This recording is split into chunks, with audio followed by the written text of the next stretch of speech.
Major funding for KPBS Evening Edition has been made possible in part by Bill Howe Family of Companies, providing San Diego with plumbing, heating and air, restoration, flood and remodeling services for over 40 years. Call 1-800-BILL-HOWE or visit billhowe.com. And by the Conrad Prebys Foundation, Darlene Marco Shiley, and by the following.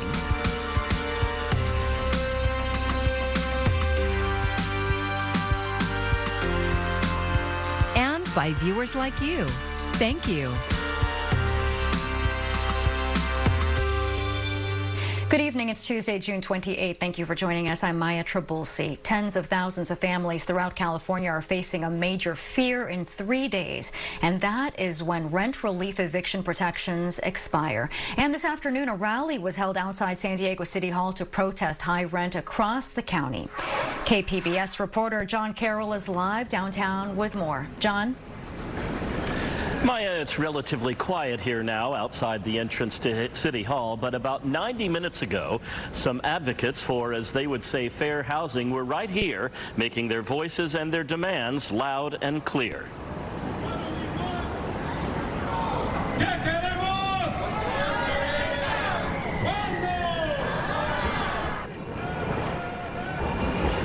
Members of several advocacy groups gathered here this afternoon, and as you just heard, their demand is clear. They want rent control. They say some landlords across San Diego County are raising rents at alarming rates. They say they've seen rent increases anywhere between 10 and, believe it or not, up to 50% in some cases. We'll hear from a couple of speakers, the second of whom addresses the issue of being fair to landlords as well. While many of our neighbors are struggling to make ends meet, having to choose between food, medicine, or paying rent. There are real estate investors and speculators making more money than ever. The state of California has to allow landlords to make a fair return on their investment, so no rent control would be allowed that doesn't allow landlords to make a profit. Earlier today, a group of community-based organizations from across the state held a Zoom conference to highlight the catastrophe facing people who in 3 days may be facing eviction. It's been almost 2 years since California's eviction protections went into effect. Over that time, there have been multiple eviction moratoriums, and more than $3.5 billion in rent relief payments have gone out. But barring any last-minute action from the state, the protection goes away on July 1st, leaving people like Imperial Beach resident Patricia Mendoza in a slowly building state of panic. Here I'm thinking I'm going to be protected. I'm going to protect my kids under the same roof. But then I get this. I get an unlawful detainer, but I'm doing everything I'm supposed to be doing. And that's not right. This is not only very stressful for me, but it's very unstable for my children. My son is going to my throat. This is what happens to me all the time. My son is going to 7th grade. He's scared. What happens if we're not going to be living here? Earlier this month, several statewide advocacy groups filed a lawsuit against the State Department of Housing and Community Development. The suit accuses the department of administering relief in a way that is opaque, denies applicants due process upon denial, and disproportionately harms tenants on the basis of race, color, or national origin. Whether a court will step in and help the tens of thousands of Californians set to be kicked out of their homes soon is anybody's guess. The advocacy groups who are urging everyone who is in danger of losing their home to contact local and state leaders and demand they take action. There are currently no protections for renters here in San Diego beyond June 30th. Live downtown, John Carroll, KPBS News. And John, what about the people who are appealing denials of their benefits? Are they protected from being evicted while those appeals are in process? That question was addressed by one of the lawyers in the Zoom conference today, Maya, and there is no protection for those people, unfortunately. Okay, lot of anxiety there. Thanks for that report, John. It's the deadliest human smuggling case in modern U.S. history. 50 migrants were found dead in the back of a tractor trailer in Texas. Local activists told KPBS border reporter Gustavo Solis that these border deaths are preventable. Activists are blaming migrant deaths on border enforcement policies that block legal pathways into the U.S. while simultaneously making illegal crossings much more dangerous. Pedro Rios is with the American Friends Service Committee. He says policies like Title 42, which prevent access to asylum, leave desperate migrants with little choice. When the U.S. does not allow people to have their asylum rights recognized, it forces them to make drastic and dangerous decisions like getting into a tractor trailer or crossing through the mountains or crossing through the oceans, where the likelihood of injury and death increases. According to data from Customs and Border Protection, 557 migrants died while attempting to cross the border during the 2021 fiscal year. It was the deadliest year on record for migrant deaths. Alex Mensing is an activist with the Innovation Law Lab. He says he expects more deaths along the border unless something changes. This is going to continue happening. And so this stark headline of at least 50 people died in a trailer, let it be a wake-up call for people, not to say what a horrible thing happened, but we need to do something to stop this from happening. Here in San Diego, there's been an increase in drowning deaths from people trying to swim or use a boat to enter the country. Gustavo Solis, KPBS News. Stunning testimony today during a last-minute hearing in the January 6th Capitol insurrection investigation. It involved the aide to former White House Chief of Staff Mark Meadows and what she says happened during critical moments leading up to the event. More now from reporter Karen Kafa. Former Trump White House aide Cassidy Hutchinson had unique West Wing access during the lead-up to January 6, 2021, as a constant presence alongside former Chief of Staff Mark Meadows. He didn't look up from his phone and said something to the effect of, "There's a lot going on, Cass, but I don't know. Things might get real bad on January 6th. Her bombshell testimony Tuesday, the focus of the 6th public hearing of the House committee investigating the Capitol insurrection, saying the Trump White House was aware of the potential for violence on January 6th and that former President Donald Trump knew some of the crowd at his January 6th rally was armed, but wanted metal detectors at security checkpoints removed to boost crowd size. Something to the effect of, take the effing mags away. They're not here to hurt me. Let them in. Let my people in. They can march to the Capitol after the rally's over. They can march from the ellipse. Take the effing mags away. Then they can march to the Capitol. Recalling how Trump set off a scramble with his own demand to march, she relayed an account by other aides of an alleged physical altercation with Secret Service when he was told he could not. The president said something to the effect of, "I'm the effing president. Take me up to the Capitol now." To which Bobby responded, "Sir, we have to go back to the West Wing." The president reached up towards the front of the vehicle to grab at the steering wheel. Hutchinson also testified Trump defended the rioters who chanted for the hanging of Vice President Mike Pence. Before Tuesday, Hutchinson gave several hours of closed-door testimony. In Washington, Karen Kafa, KPBS News. San Diego County supervisors today approved a $7.35 billion budget for the upcoming fiscal year. The final figure includes an additional $200 million in funding requests going to things like hiring more county employees, wildfire reduction efforts, and community park projects. Some of the largest investments are in mental health, tackling homelessness, and environmental improvements. Today we are approving a budget that I believe is the greatest investment in some of the most pressing needs in our region in history. We're doing it unanimously while also doing it in a fiscally responsible way, and I think we can be a model to show that it is possible in today's environment that we can govern with purpose and with passion, but also govern responsibly. And so I appreciate all of my colleagues for their work. You can read more about the county's new fiscal budget on our website, kpbs.org. San Diego City Council extended a safe parking program for people experiencing homelessness in the region. KPBS reporter Jacob Ayer looks at the extension of services for a growing number of San Diegans without permanent housing. San Diego's safe parking program will continue through June 2023, and it soon will provide 24-hour housing, shelter, and services for San Diegans experiencing homelessness at a Mission Valley parking lot. For the moment, the service is only available from 6 p.m. to 7 a.m. On Monday, Natalie Rashke told the city council those hours didn't work for her family, who have been living in a vehicle for the past few years. 6 of us are in a van.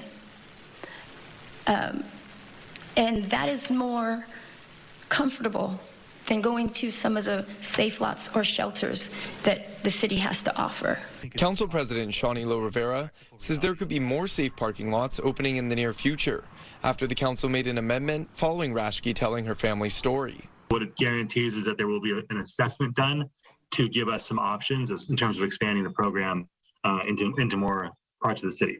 Jewish Family Services runs the Safe Parking program, which includes the Mission Valley site and 2 additional locations in Kearney Mesa. Chris Olson is chief of staff at the organization. For the people we serve who've lost their housing and their vehicle is their last remaining asset, the Safe Parking program really is a vital lifeline, preventing them from falling further into the downward spiral of homelessness and experiencing life on the streets. Since the program began in 2018, Olson says they've served nearly 2,200 households, 650 of which have been connected directly from the program to permanent housing, shelter, or family reunification. Jacob Ayer, KPBS News. A bill to allow Californians to hold gun manufacturers accountable is now awaiting the governor's signature. It was authored in part by local assembly member Chris Ward. AB 1594 would allow individuals, local governments, and the California Attorney General to sue gun manufacturers for the harm caused by their products, the same liability companies in other industries face. Ward says the gun industry remains unchecked for its role in gun violence, and it's time that changes. The Department of Justice is preparing to take a closer look at last month's fatal shooting rampage in Uvalde, Texas. Officials will conduct interviews, investigate documents, and collect other relevant information. The goal? To create a full understanding of what led to the deaths of 19 students and 2 teachers as police officers waited outside of the building for more than an hour.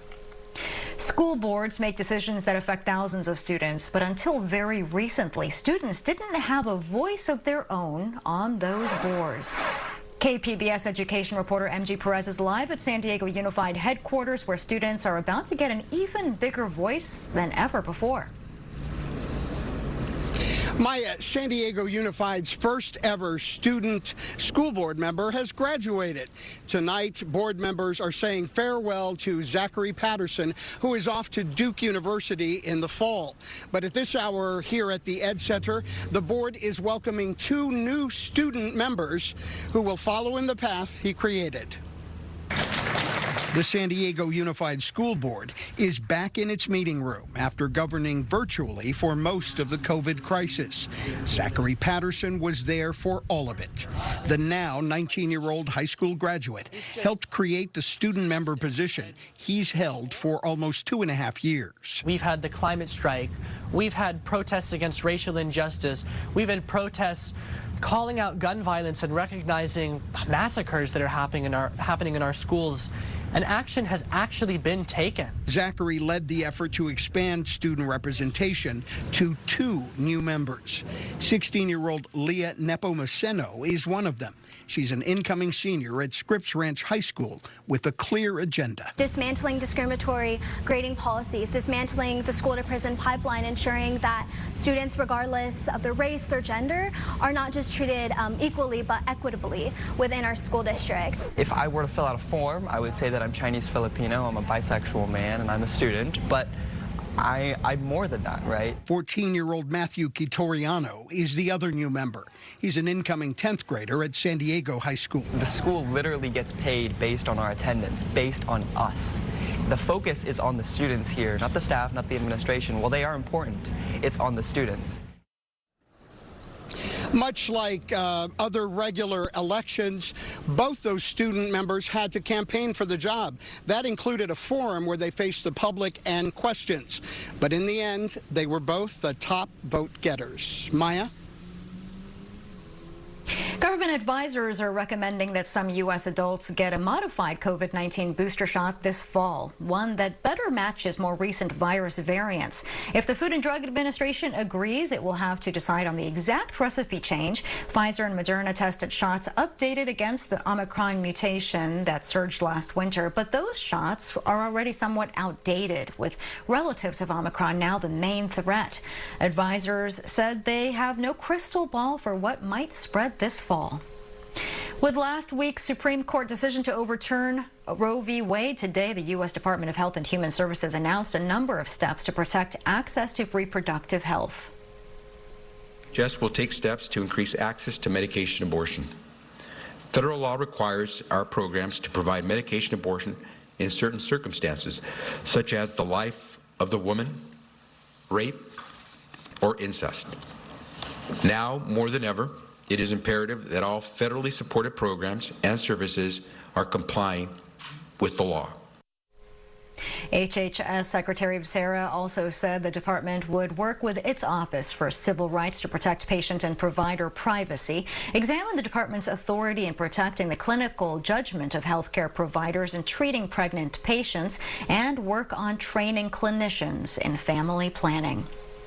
Those states banning abortion will cause even more women to seek abortions in neighboring states where the procedure is legal. KPBS reporter Thomas Fudge asks if that means Arizonans will show up in San Diego.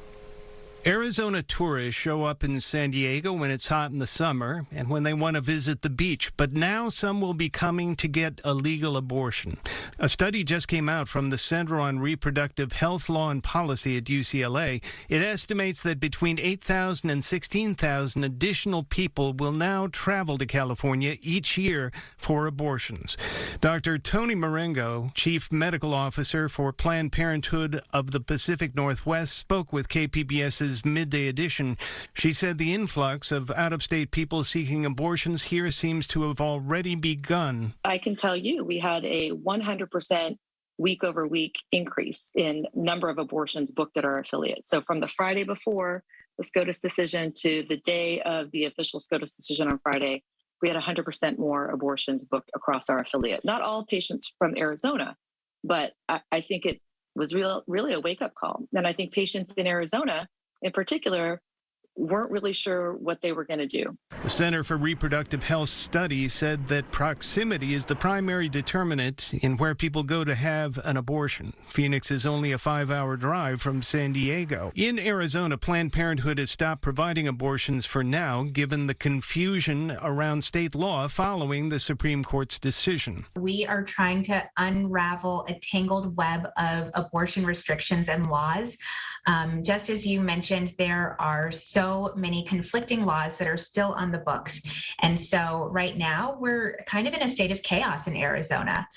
We have 1901 territorial laws that would criminalize the provision of abortion services. Brittany Fontenot, the president and CEO of Planned Parenthood Arizona, says she believes a court injunction against those old laws created right after Roe v. Wade will prevent them from being enforced.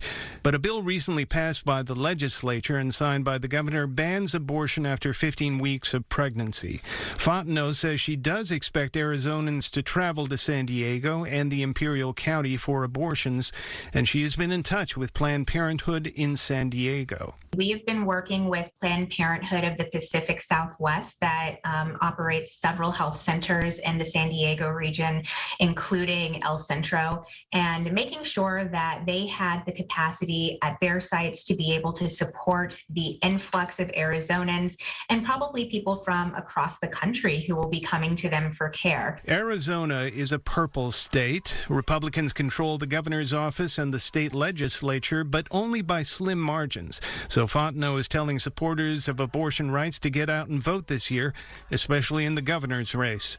Members of organizations who support pro-life causes and candidates did not return calls for comment. Thomas Fudge, KPBS News. I'm Judy Woodruff. Tonight on the NewsHour, striking testimony from a White House aide sheds new light on former President Trump's role in the January 6th riot. Coming up at 7 after Evening Edition on KPBS.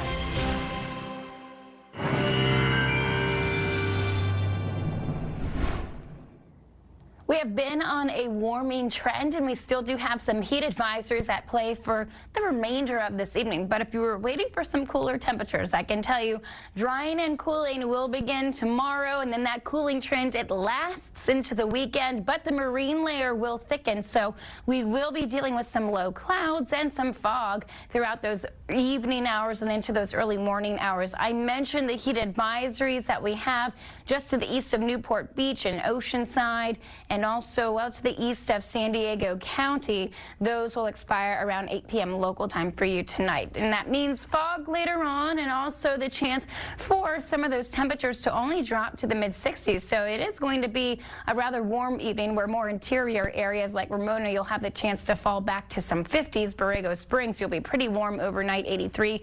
Mount Laguna into the mid-60s, and Campo you'll be about 61 degrees. Monsoon moisture, it does continue and kind of pick back up on Wednesday and also for Thursday. Meanwhile, across the desert southwest, the Great Basin, it's dry, and it will be just continued heat that we follow here. Look at the temperature for Borrego Springs, 111 degrees for tomorrow. So very, very warm.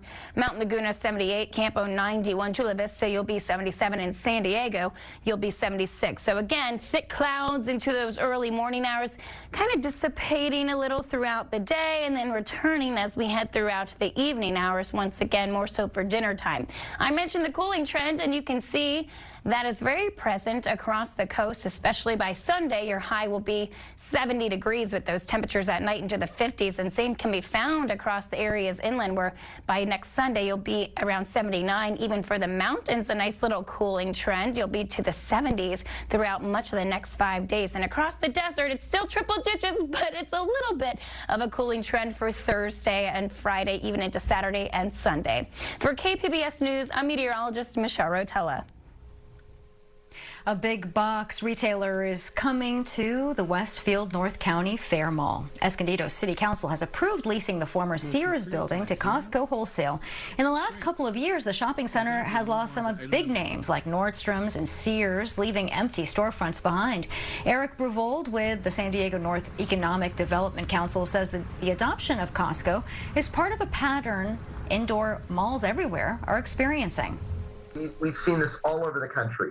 Indoor malls are having to rethink themselves and redesign themselves. And one of the challenges that will be with the design, or I guess opportunities with the design, is there a way for the Costco to as well integrate with the other parts of the shopping center so that tenants in the existing mall, however that's redesigned and reconfigured, benefit from that additional foot traffic.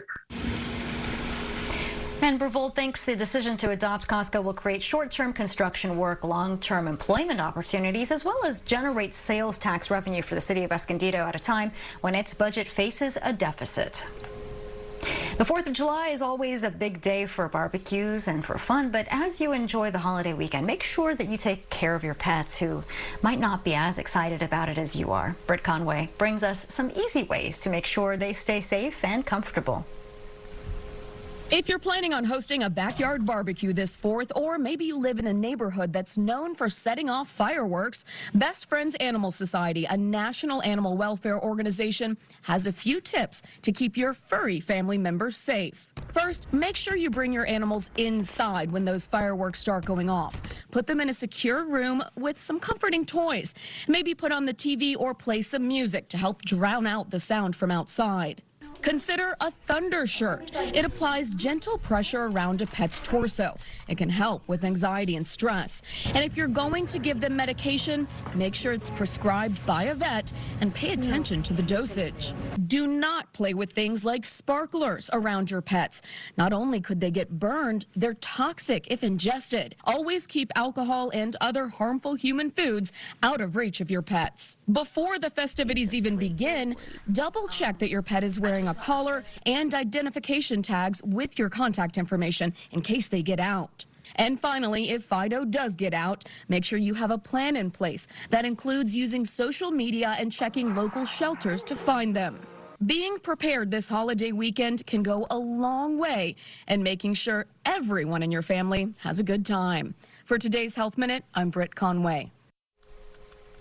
Some good advice there. Well, he brought smiles to many faces here in San Diego. Chopper, the biker dog, known for cruising around on his custom Harley Davidson, well, he died at the age of 12. Chopper's owner, Mark Schaefer, shared the sad news on social media this morning, saying the Boston Terrier passed away in his sleep.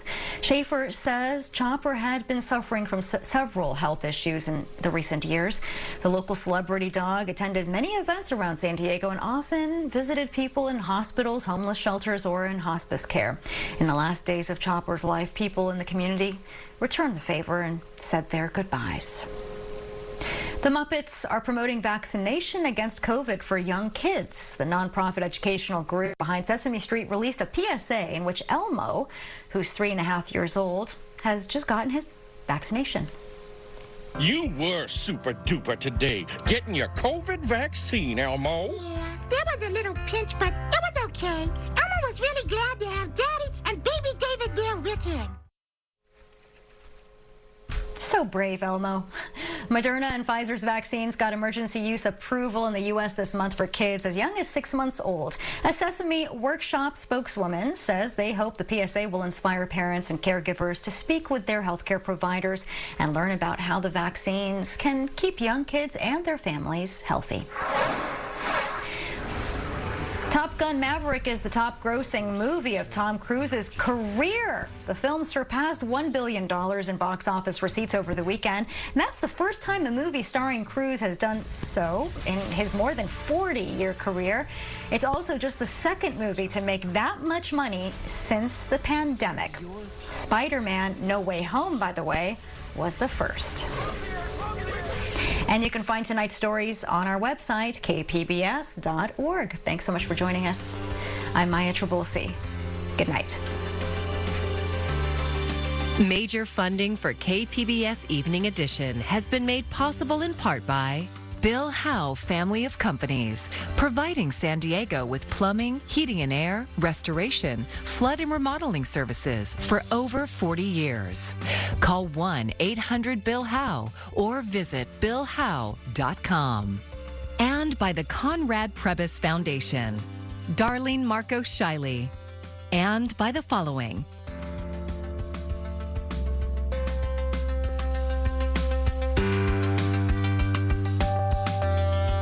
by viewers like you. Thank you.